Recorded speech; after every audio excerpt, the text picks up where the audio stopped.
म्हणाले की डॉक्टर श्रुती आमची चांगली मैत्री होती, पण काही थोड्या दिवसामध्ये जरा वादीमध्ये जरा आम्ही बोलायचं बंद झालेलो.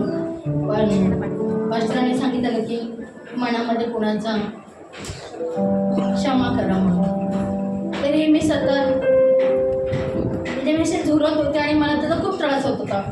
म्हणजे सगळ्यामध्ये म्हणजे सर्व व्यवस्थित होतं, पण माझ्या मनामध्ये त्या दोघींबद्दल खूप म्हणजे असं हे होतं. पण आहे ना, प्रभूने मला मी खूप हे करून प्रभूनेच मला तिथे स्वतः तू जा आणि त्यांना बोल, क्षमा तू त्यांना स्वतःला. तेव्हा मी त्यांना गेली स्वतः दोघी आपण क्षमा केलं आणि त्या बोलल्या. आणि तरी पण माझ्यामध्ये अजून खंतच होती की मी क्षमा केलं, पण श्रुती माझ्याशी मनसोक्त बोलत होती तशी बोलली नव्हती. ते माझ्या मनाला ते रुचत होतं. मी काही गोष्टी नेहमी सुदेशी सरांची शेअर करत होती, पण त्या दिवशी मला सुदेशी सरांचा पण राग येत होता. म्हणजे मनामध्ये एवढा करवटपणा होता खूप. मी त्यांना 2-3 दिवसाला फोनच केलेला, पण मनात तो राग होता माझ्या असं. आणि नंतर मला माझ्या भावाच्या मुलीचं पत्रिका द्यायला म्हणून तिथे जा, परत त्यांना क्षमा कर आणि फोन कर असं सांगितलं, हे केलं. आणि आता जे मला जे बॅक पेन वगैरे सगळं होतं ते पूर्णपणे छान झालं.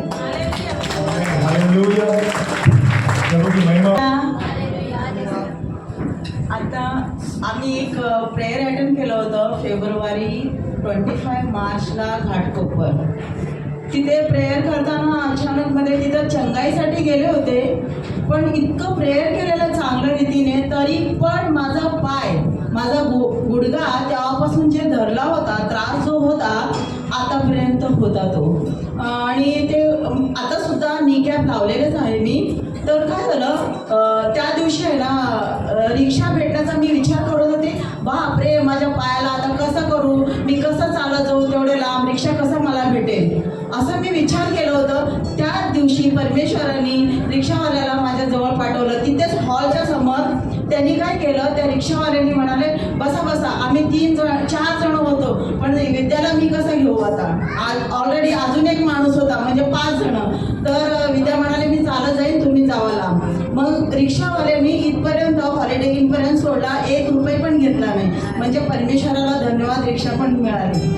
पण एवढं महिने झाले, म्हणजे आज 10 महिने झाले, नाचता येत नव्हतं, चालता येत नव्हतं. परमेश्वराची स्तुती आराधना इतकं उत्तम रीतीने आज मी केलेले आहे. मनासारखे प्रभूने आज माझ्यासाठी केलेले आहे.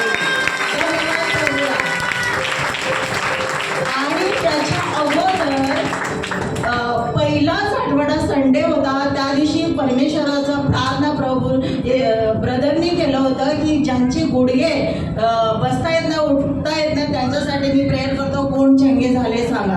आणि त्याच्यानंतर दुसऱ्या आठवड्यात मी सकाळी ऑपरेशन असल्या कारणाने मी तिकडे गेली. मग मी इकडे येऊ शकली नाही. मग दुसरा आठवडा असं झालं की मी पडले, म्हणजे 2 आठवड्यामध्ये सैतानाने मला घेरलं. पण तिसऱ्या आठवड्यात मी विचार केला, नाही मला कोणत्याही हालमध्ये आज जायचंच आहे प्रभू, तुझ्या दरबारात मला यायचं. आज 8 तासाचं ऑपरेशन होतं. प्रभूला प्रार्थना केली, प्रभू ऑपरेशन कॅन्सल कर आणि तू सांगा आणि मला घेऊन ये. आणि तसाच केला परमेश्वराने. आणि मी आले आणि पूर्ण रीतीने मी चंज आहे. आणि आपलं दरबार हे एकदम स्तुती आराधनाने भरलेलं आहे. स्वर्गदूत इथे उत्तम तऱ्हेने आहे, स्वर्गदूत आहे. आणि आपले दोघे मास्टर आत्मिक माता आणि पिता आज बहुतायक आशिषाने त्यांना मिळो आणि त्यांचा असाच उद्धार